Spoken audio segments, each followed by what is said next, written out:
And I have to make an announcement. This talk is just a honeypot. You can all go now. Ah, they don't believe me, you see? Okay, who of you has a honeypot? 1, 2, 3. Can I have a little bit more lights on the audience, please, so I can see something? Thank you. A couple of you have honeypots running. And do you think they are secure? Do you think they can't be used against you? Think again. Dean Sisman and Itmar Scher will now present you how honeypots can be deceived and actually be used against you. A warm welcome, please.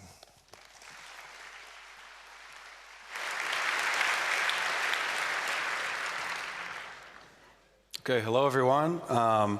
Unfortunately for us, Gadi had to miss this talk, so we will make do without him, even though he's a very, he brings a lot of weight to every talk. If he was here, you would realize it's funny because he's fat, but never mind. Okay, so what essentially are we going to talk about?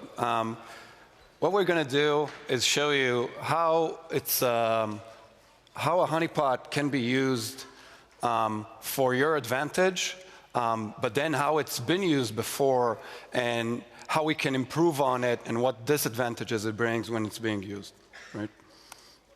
Okay, so just a disclaimer, this is a technical talk. We're going to go into a lot of technical material, but as you will see, which is a surprising fact, there's very little knowledge required in order to circumvent a lot of the honeypots that's very popular today. So the technology here is going to be pretty basic and pretty fundamental.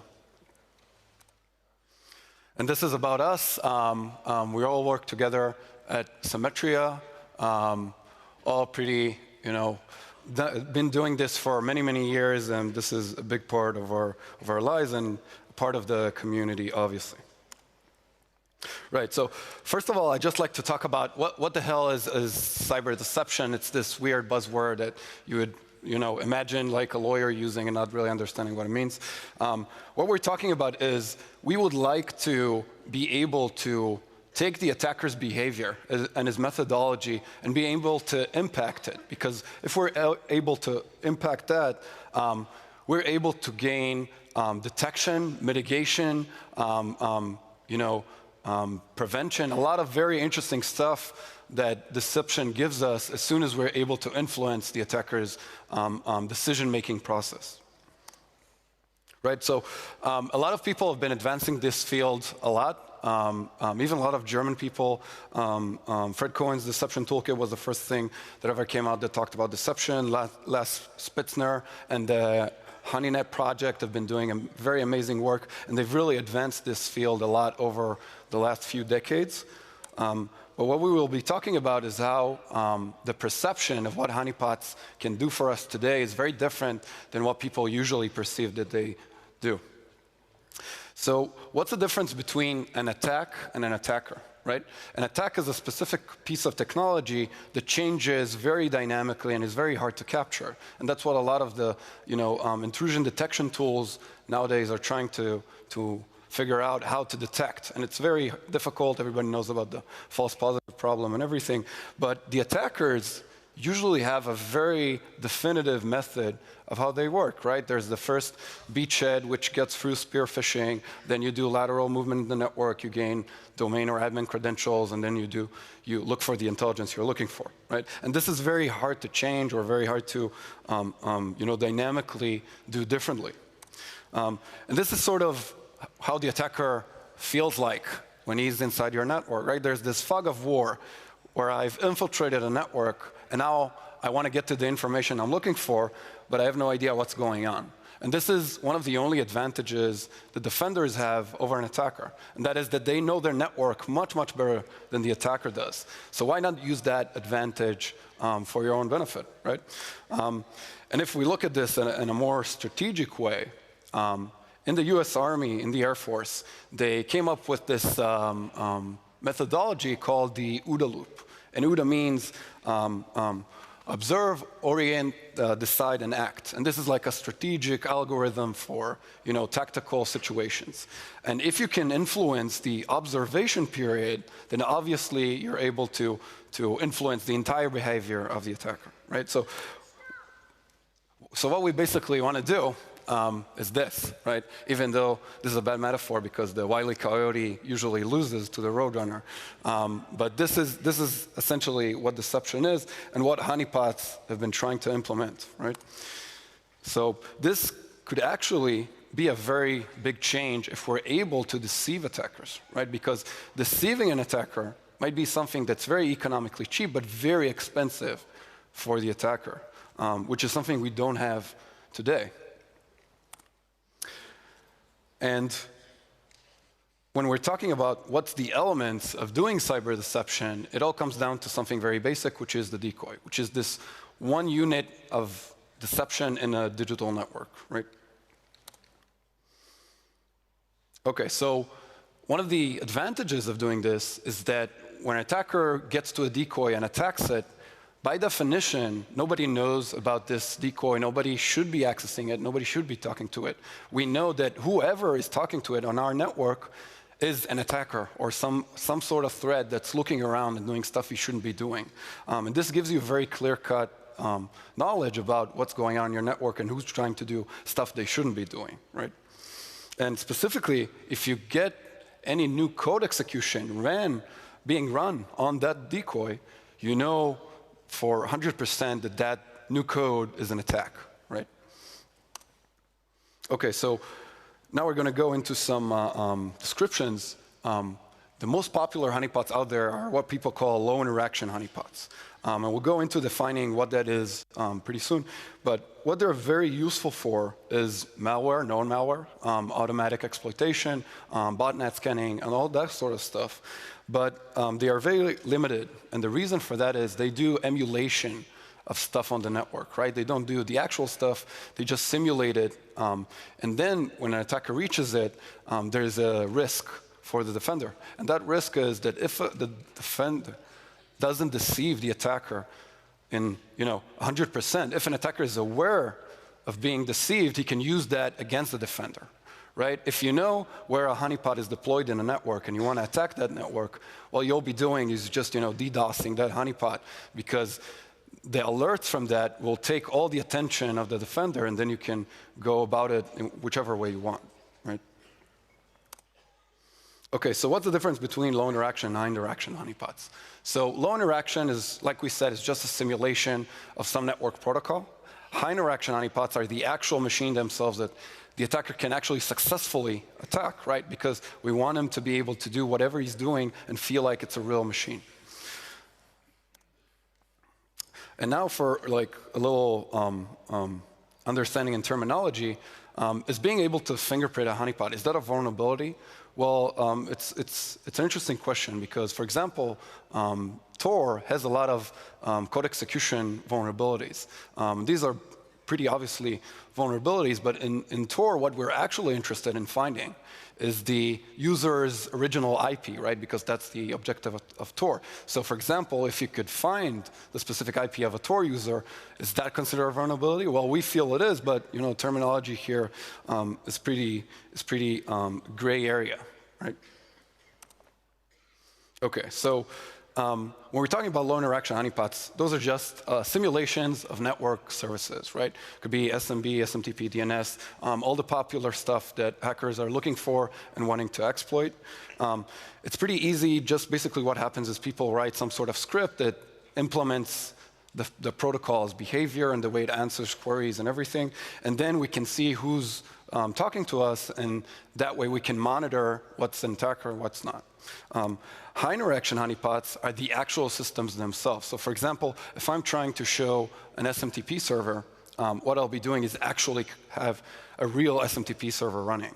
And the difference is that this is much harder to monitor, right? For example, if you put a Windows machine and try to monitor all the SMB traffic to it on the network, it's insanity, right? Because the amount of noise is incredible. And then we again go back to the regular problem of false positives and how to differentiate noise from stuff that isn't noise. Okay, so when we started this thing, we tried and found out who else knows how to find honeypots in networks. And Shodan has this interesting website, which is called HoneyScore. And HoneyScore, you give it an IP, and then it tells you if it's a honeypot or not. And we started playing around with this, and we couldn't get it to say something is a honeypot, right? So we actually created online public-facing IPs with honeypots and gave it the IP, and it couldn't detect that it's a honeypot. So we tried and figure out what does it actually detect, and then we found out about something called conpot, right? So conpot is a SCADA-type honeypot. What it does is it looks like a SCADA machine, but it only implements a very small part of the protocol.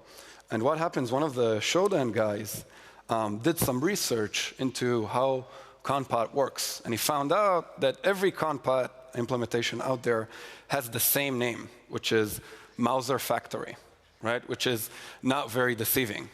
But then somebody figured out that that's the default, and people made it configurable, so you can change it to whatever you want. And then there was another guy online called Sean Merdinger who found out that they all have the same serial number, and this is also not configurable. So if you go on Shodan online and you put in this number, you find a bunch of honeypots deployed around the world which are conpot, right? And then when we tried and took one of those IPs into Shodan, we finally got it to recognize that it's a honeypot, right? So other people have been trying to attempt this because it gives a lot of value, but it doesn't really work for most of the honeypots out there. Okay. Okay, somebody in the audience asked me to talk slowly, so I'll try. Thank you.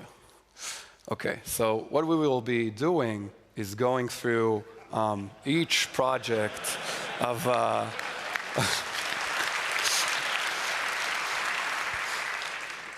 what we will be doing is going through a lot of the popular honeypot projects, from the most simple implemented ones to the most complex ones, and show how each gives you another layer of deception, but how we use that layer and circumvent it or use it to our advantage, right? So we start with artillery. Artillery is a pretty cool project. What it does, it's very popular.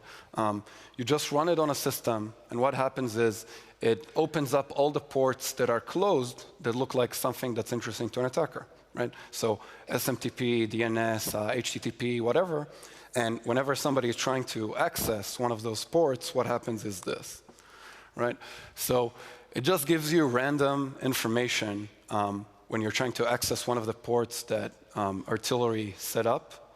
And then it blocks you away. The way it blocks you is by putting in a rule in the IP tables for your IP, right? So the thinking is, I'm defending in a network, right? And I want to do a honeypot on all my machines. I run artillery. And then if somebody's trying to exploit stuff against, I don't know, SMTP servers, they'll hit one of my machines, and then they'll get blocked because the IP tables rule blocks it, right? Obviously, this doesn't look very deceiving, right? If I'm an attacker in our network and I'm trying to talk to some sort of port, this doesn't look like SMTP. Like I said, what it does, it just gives you random data, no real deception being employed, but it blocks the IP that it sees, right? This is very dangerous. The reason for that is if that network doesn't have any protection against network spoofing, you can spoof any IP you want, and artillery will block it. The reason being is you can just send it 2 packets with the source IP changed, and it doesn't try and connect back to the original source and see if they're true, right? So just by sending 2 packets, you can make the machine that's running artillery block any IP you want, and this even works for the gateway, right? So you can just make it drop from the network completely and not have any network connectivity. Right, so what can we learn from artillery's work is that if there's a port and nobody should be touching it, and somebody is touching it, then that's an indicator of attacker activity. Right, so now let's switch our hats and think as attackers. Now that we know that artillery is out there, what do we do? So now we need to consider that every place we're connecting to might be a trap, and we need to check if it's actually real. right? Okay. And next we go to Bear Trap. So Bear Trap actually implements some of the services it's broadcasting and tries to make sense of it. The biggest one it's trying to implement is FTP, right? And when you talk to Bear Trap on FTP, you get this banner. Now, if you know Bear Trap is a honeypot, getting this banner is sort of shooting yourself in the foot, right? It should have just said, "Hi, this is a honeypot," right? So this is bad. But actually, the banner is configurable, so you can change it to do anything you want, but getting this as the default is already pretty, not considering how to actually really deceive an attacker. So another thing we tried to find out that isn't configurable and ultimately detects Bear Trap is that anything you give as an FTP protocol command just returns 530, okay? This makes no sense in the definition of the protocol. So no other service in the world should be acting this way, and this is a clear-cut way of detecting Bear Trap, right? By definition, the protocol, when you give it a user command, it has to return a specific answer. And returning 530 doesn't make any sense because it's not a specific answer that's expected. So this detects Bear Trap very effectively, right? And if we look at other FTP servers, like VSFTPD, which is very popular, what happens when you ask for certain stuff, it replies with a certain reply, right? Cool. So Bear Trap also suffers from the same problem with IP spoofing as artillery. It does the exact same thing. As soon as it sees somebody connecting to it, it asks for the user and password. As soon as that is passed on, it blocks you through an IP tables rule. And of course, it doesn't check anything. So if you IP spoof, you can also drop that machine completely from the network. Right. So what did we learn from Bear Trap's work is that if you implement the service, it's much, much smarter, much more deceiving to an attacker. But now if we're looking at this from an attacker's perspective, I should be looking for indicators of deception, right? So now attackers should be looking for the stuff that would make it obvious that this is a honeypot, like that Bear Trap part in the banner, right? Okay, so now we get to HoneyD. HoneyD is probably the most well-known honeypot. What it is actually, it's much more of a platform than an actual honeypot. And this is pretty cool because it makes you able to write different things into HoneyD. So essentially, you can create different types of network services. And for each network service, you put in a script that implements that protocol, right? But the problem is that HoneyD comes with a lot of default protocol scripts, which everybody uses because you don't want to be, replicating very well-known protocols like FTP or SMTP or DNS or SSH or whatever. And in these protocols, you can find a lot of very easy ways to fingerprint HoneyD, right? So first of all, when you use HoneyD for something that resembles an IIS server, there's this command on the top that HoneyD tries to implement because it's a way that a lot of automatic online scanning tools use to try and find ways of getting dir lists from IIS servers. This was an old vulnerability in IIS. And what happens is it returns the exact same reply every time. And if you look at the modification time on those files, this is a server that nobody has touched in over 15 years. Right? So first of all, this is not very believable, and secondly, very easy to fingerprint in order to detect HoneyD. Right? So if we look at the other service protocols, there's a lot of other ways to fingerprint. For example, the FTP doesn't support the DELE command, which lets you delete files. I'm assuming they did this on purpose because it's very scary to enable deletion of files on a honeypot, because if you have any sort of bug in that, you're really risking your system. Secondly, the SSH script, for some reason, doesn't do anything. It just opens up the port and doesn't reply at all. So that's another way of detecting it. And in any case, it will be very obvious to the attacker that this is HoneyD, right? So how would I go about fixing that? For example, in IIS, I would just return an empty dir list, and you have to really realize that there's a lot of information there. You have to make it believable. Both the timestamps, the byte counts, and the volume serial number, you should randomize them periodically. That's the only way to make it look like it's actually real, right? And what can we learn from Honeydee's work is that if we implement the service, we have to give no obvious indications. And as you realize, there's no place in the replies of Honeydee that it writes, "Hi, I'm a honeypot, like Bear Trap," which is a huge step forward. But now from an attacker's perspective is now that every service that we're talking to, we should be looking if it's partially implemented or actually really implemented. Right, so next up is Nova. Nova is pretty cool. What it does is just essentially use Honeydee in a more solution-type perspective. So it gives you this very cool user interface where you can create machines and look at the logs, and they have pre-configurations. So you can, instead of just running specific scripts for specific ports, it actually does a full-blown machine. So you can create a Windows machine, a Linux machine, and whatever. And it looks like actual real machines on a network. The problem is, when you create a Windows machine, the default Windows config has no NetBIOS service script. Now, NetBIOS is a very old protocol which exists on every Windows machine, and there's a lot of usage in the networks for Windows machines using NetBIOS for network discovery.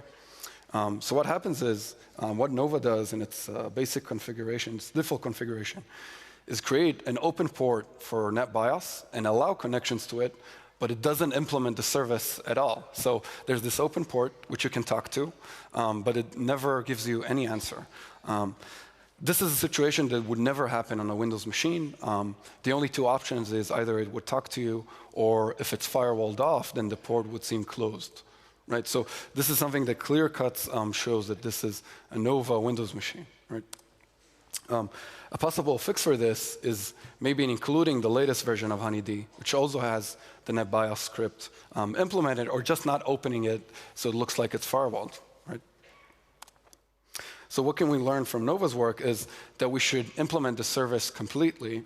Right? And now from an attacker's perspective, we learned that we should look at the set of services completely. Right? Make it seem like it's one whole machine, and then realize if it makes sense.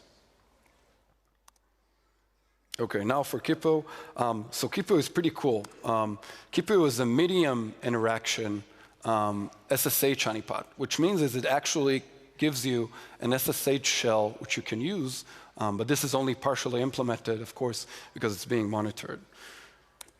So there's been a lot of research over the years in how to detect SSH. One of the ways is that people have been talking about is obviously, like we've been discussing, a lot of the commands aren't implemented. But one of the commands that is implemented is wget.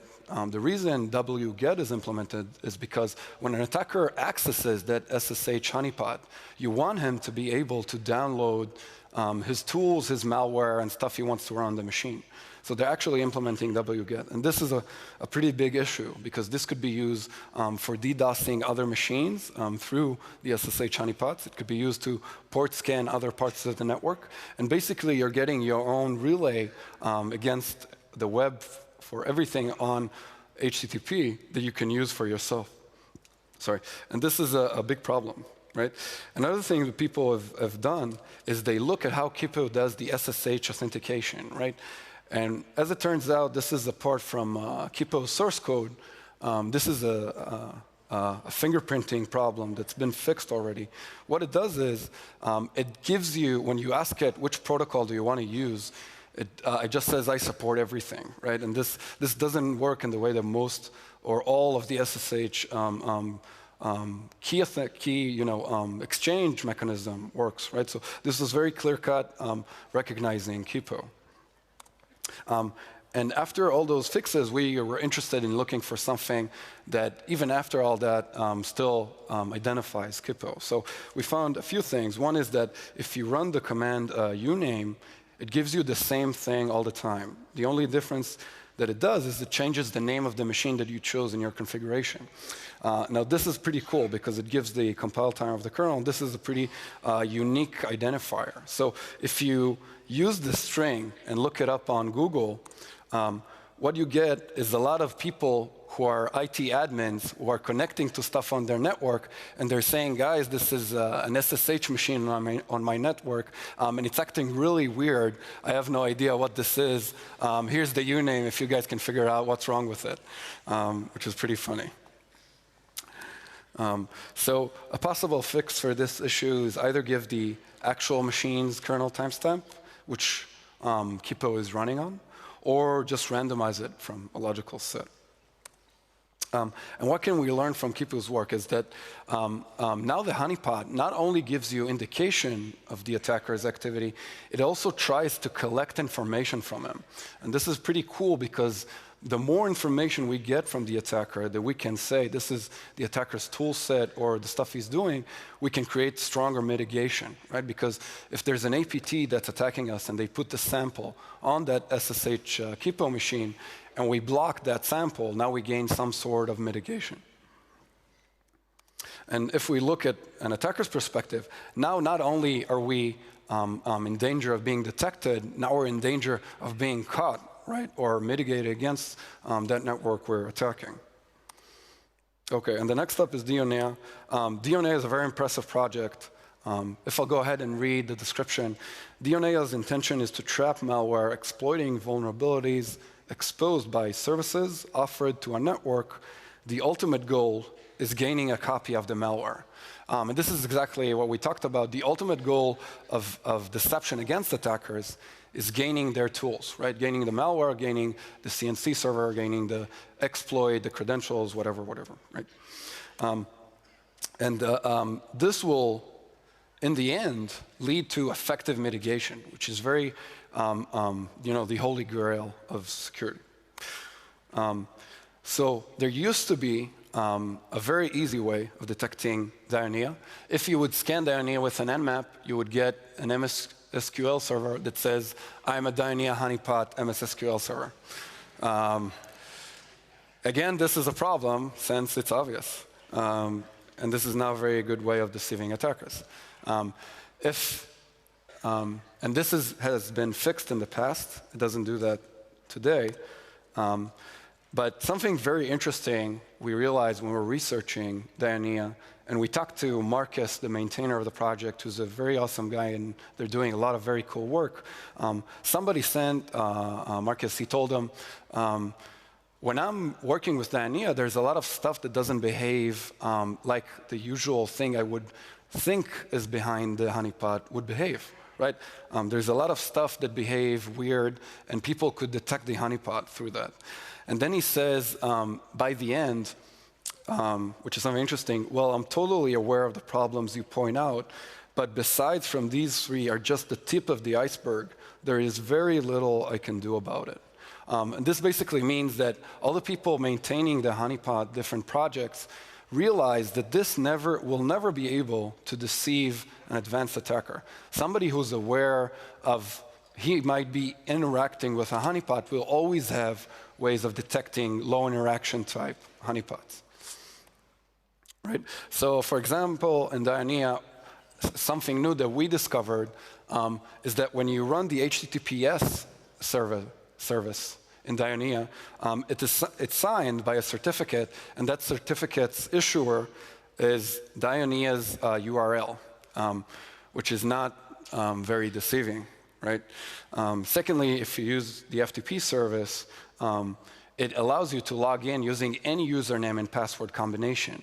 I have yet to see an authentication mechanism that allows 2 different passwords for the same user. Right, so that's another way of detecting it. And obviously, another way is that FTP doesn't implement the DELE command just like HoneyD, right? So there's a lot of way of detecting Dionea.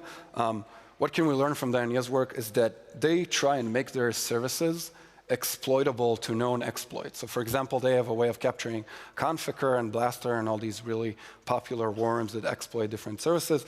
And what they do is, as soon as the attack happens against the service, they capture whatever code is being executed. And now this affects an attacker by realizing if I'm exploiting a new machine on the network, my old MS08067 Conficker exploit, which I'm running and then executing my own malware through, might cause me to lose my malware because they'll be captured by Dioneer. Right? Next up is Glassstuff, which is a web app type honeypot, right? So what Glassstuff tries to do is look like a web application for different kinds of languages and just see whoever is trying to do web type attacks against it, right? When you set up Glassstuff and you look at the default page, this is what it looks like. And it's actually, Glassstuff is very configurable and allows you to load in almost any type of file system or web application that you want. But if you run it defaultly, it just gives you a very weird page that not a lot of people change, right? And if we look at the bottom of it, there's this signature which doesn't change. Most of the text here is just random from a list of a dictionary. But if we look at the bottom, there's a footer that says this is a really great entry, right? And this doesn't change across pages. So I just took that string and looked it up on Google. And I found some really interesting websites, which I won't reveal here. But one of the top 500 websites had this in his subdomain, right? So assuming it's like a really popular website, if I go to one of the subdomains reallyfamouswebsite.com, this is the page you get, right? Which is very interesting because they're deploying honeypots, but not in a very smart way. So they're very aware of security, but they're not aware that deploying those honeypots just creates less deception for the attacker, not more. So how does Glassstuff work? What it does is any sort of web interaction against it, it logs it, and for specific stuff, it gives alerts, and you can actually create any sort of file system within it because it implements a directory traversal exploit, right? So if you do, for example, if you go and type in the address for the Glassstuff and then do slash and then // etc shadow, it actually gives a file that you can configure and put in within etc shadow, right? And this is the default one, and I would say this is a way to fingerprint Glassstuff, because this is configurable. I don't want to be able to set it, and I want to try to find a way to fingerprint Glassstuff without the user being able to change it, right? So something that you figure out is that if this is a Linux machine that gives you etc shadow from the permissions that you get and how Linux is built, you should be also able to access /proc, right? And if you're able to access /proc, this is something that's very hard to simulate for the people who are configuring that Glassstuff implementation, right? Because first of all, you have to put something in the file system that Glassstuff will give as an answer for /proc.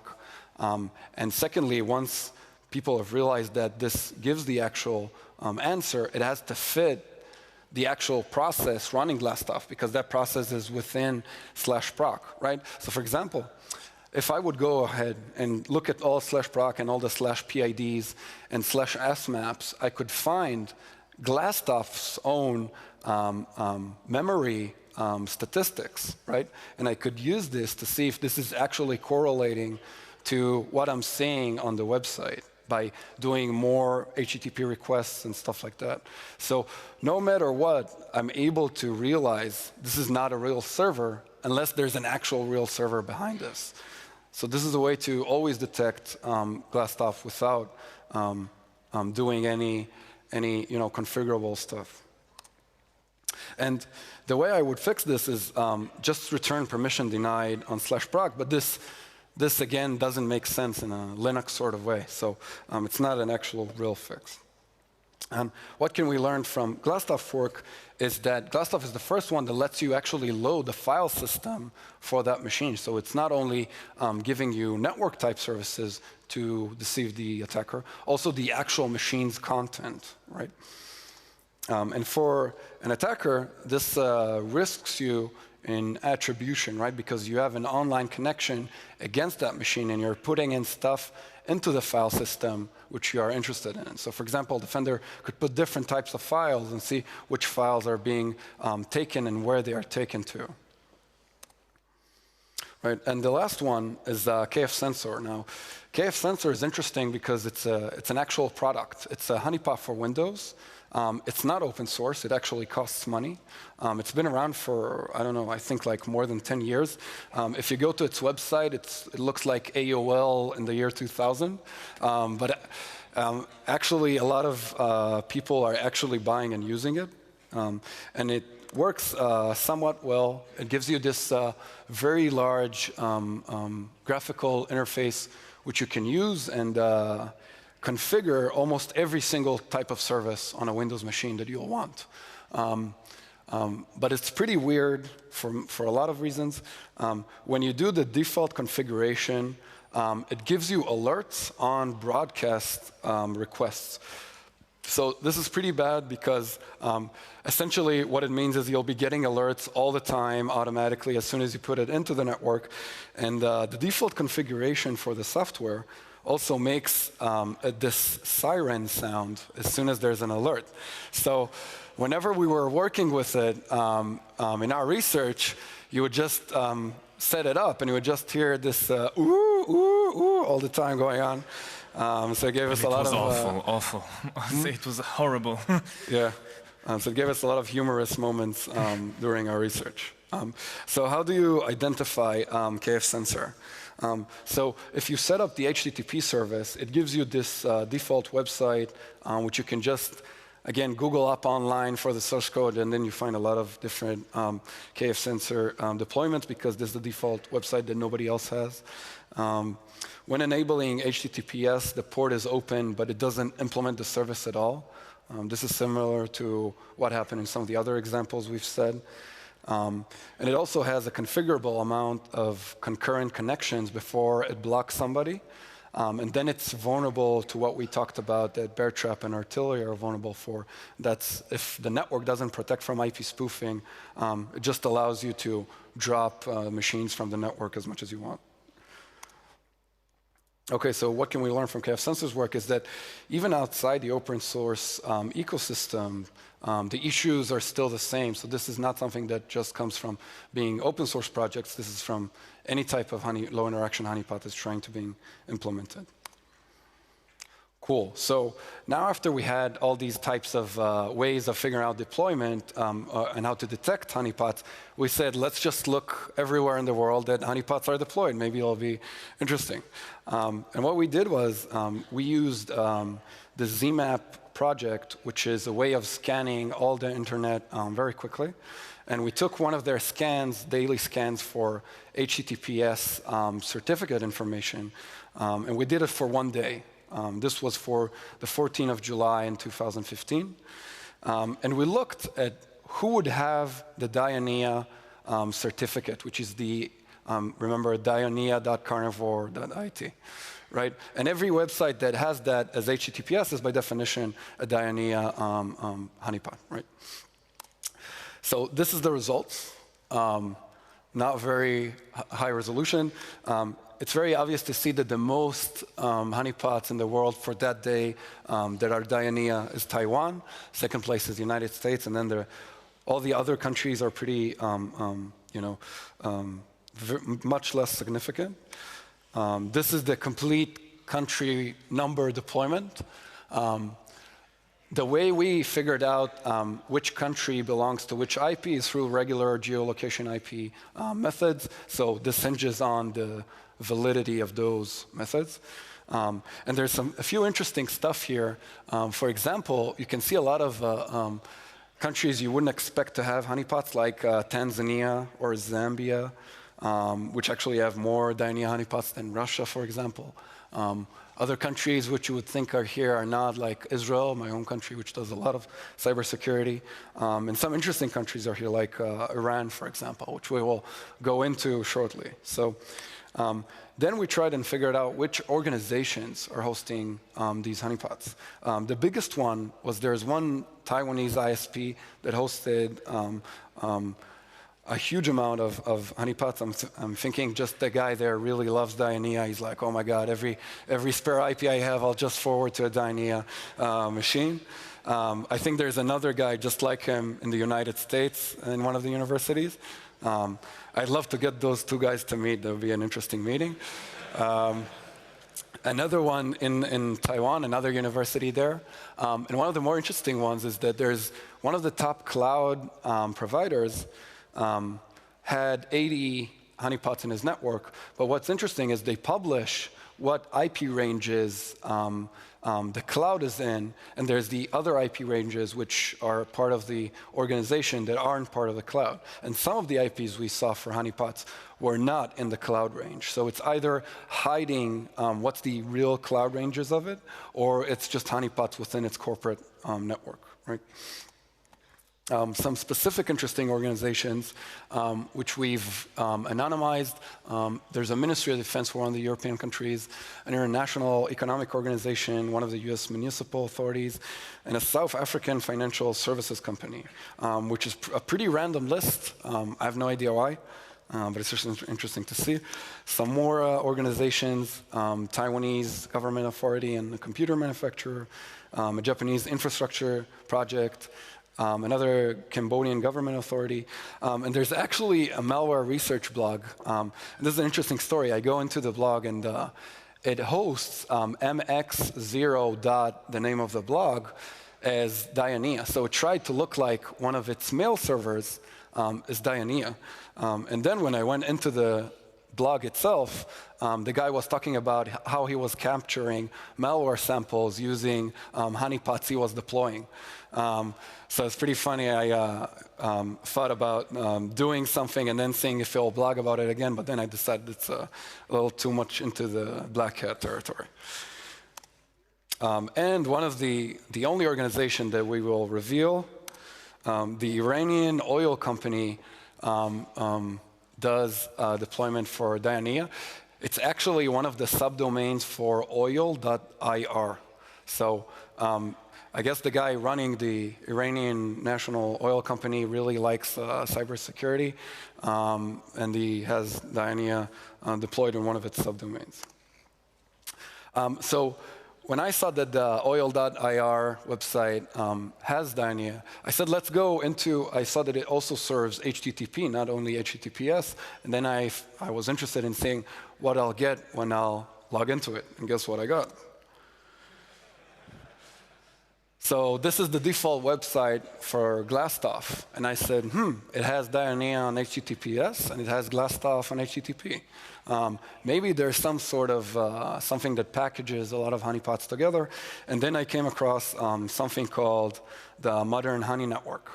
So the Modern Honey Network is an open source project that a company called ThreatStream does.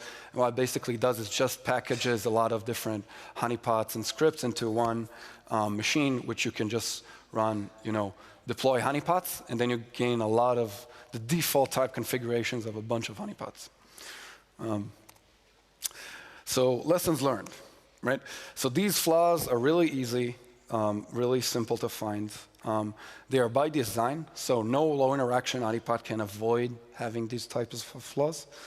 And what we're realizing is if an attacker is aware of deception and he's looking for deception, specifically low interaction honeypots, he'll be able to find them and detect them and use them against the defender, right?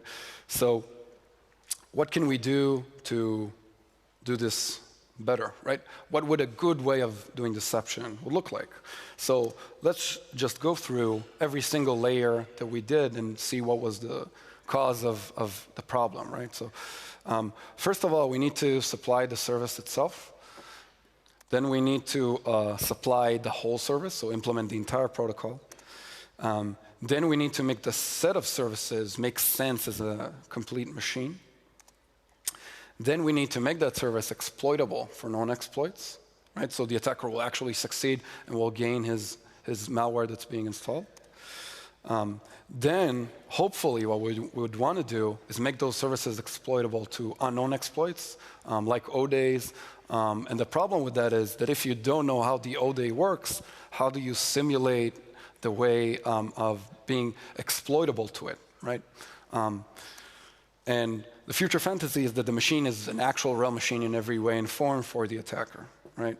But this causes the problem of how do we monitor the attacker going into it, right? How do we avoid all the noise that a real machine has?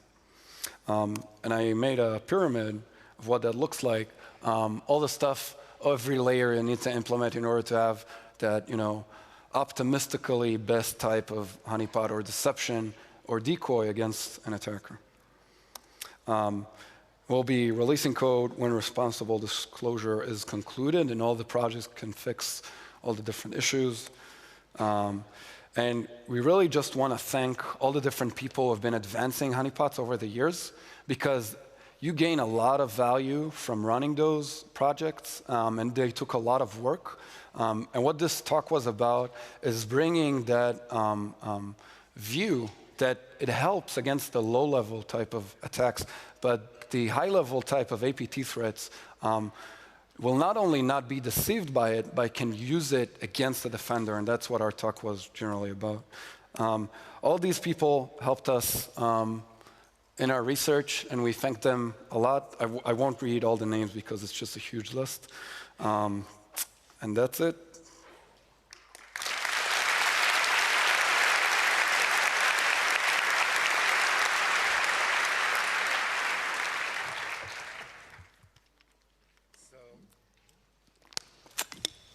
So for any question, please come in front of the microphones, or you already did. That's nice.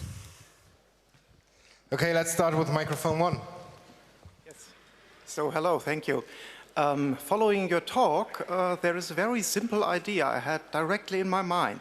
What I would do is, I would copy some of the mistakes of the honeypots in my real system. That is completely nice. And I would fix some of the problems you have discovered in the honeypots. And this mix I will present to the attacker.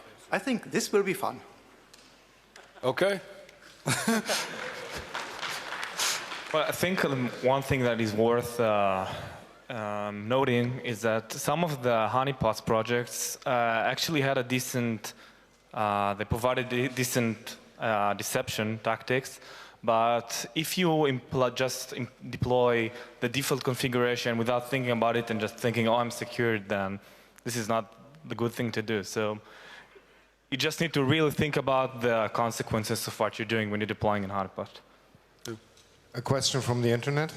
Yeah, so it's more of a remark. So using a default configuration is not exactly the software's flaw. So if you are too lazy to change all the banner text and are too lazy to change the file system in Kipple, for example, and just take the default of everything, then yeah, people identify you. But changing these default configurations would individualize your honeypot, so the fingerprinting probably wouldn't work, right?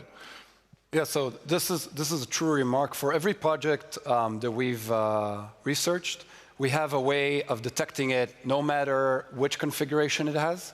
The reason we mentioned the default configuration problems is that, like we saw, there's a huge amount of people who deploy the default configuration. So optimally, you would want the default configuration to not be that easily detectable. But it's true that you should never count on the default configuration being used or change it to individualize it. That's a very true remark. Yeah. Microphone 2, please. Wouldn't it be a good idea to use an actual reals FTBD and write a module for it to emulate the file system or something like that? Yeah, so basically this is like a trade-off, right? If you do an emulation, you're exposing yourselves to the risk of being identified. Like we've said, by definition, when you do an emulation, for example, zero-day vulnerabilities will not work. So there's always a way to identify you.